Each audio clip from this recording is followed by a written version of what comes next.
Okay, so for the purpose of the video, slightly discuss the cheeseburgers. Okay, so Matthew, how many cheeseburgers can I make? 5. 5. How did you know that? Because you need 2 burger patties for each burger, and you have 10 burger patties total. Yeah. So what is your limiting reagent with our cheeseburgers? Burger patties. What's your excess reagent? Cheese slices. Cheese slices. Okay. Jessica, what about my bicycle scenario here? How many bicycles can I make? 3. 3. What is my limiting reagent? The wheels. The wheels. Yeah, because I can't make more of them once I get to that certain point. What's my excess? Handlebars. Handlebars. Okay. So we're going to apply the same scenario to chemistry, and as we had said before, we apply it to only moles. As stoichiometry says, that to do any sort of comparison between chemicals, we have to look at the moles. So, limiting reagents. Sometimes one of the 2 reactants is not completely used up in a chemical reaction. This type of stoichiometry question is known as a limiting reagent problem. So how to solve for this is similar to how we have been doing all of our other stoic stuff. Did I press record? Okay. So the first thing we always do in a stoichiometry problem is write an equation, write a balanced chemical equation.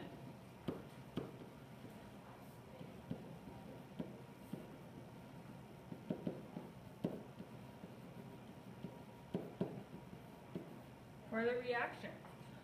Determine the 2 reagents, or we would just call them reactants, either one.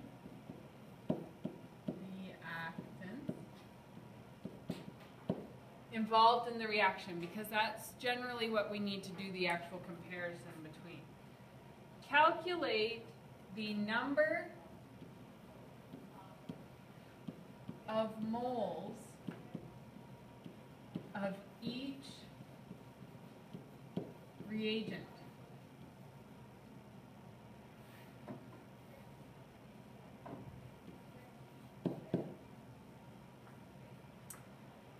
Set up a mole ratio of the 2 reagents using the coefficients from the balanced equation you've already made.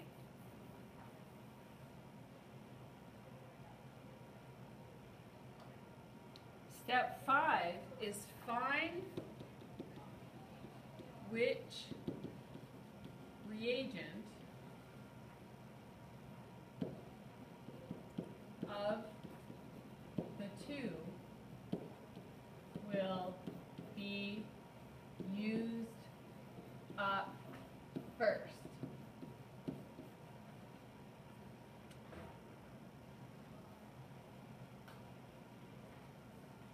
Six, substitute the limiting reagent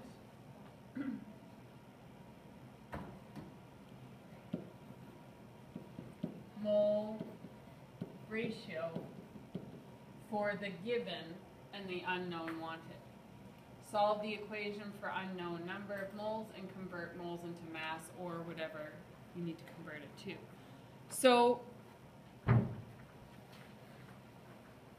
what you need to think, don't flip it yet. What you need to think is that you might still have a normal stoic problem where you have your given and your wanted, but you might have both of your reagents, your reactants given. You need to figure out which one is the limiting. Okay?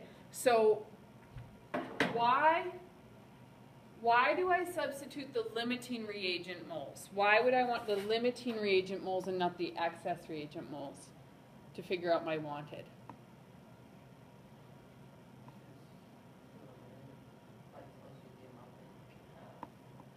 Exactly. The limited tells you how much that reaction is going to even happen. It's just like saying how many, like, cheeseburgers can I actually make? well, I can't make more than how many patties I have. So you take the information of only the limited and apply it to the product side, okay? And I'll show you what I mean more by that. So you can go to your example now.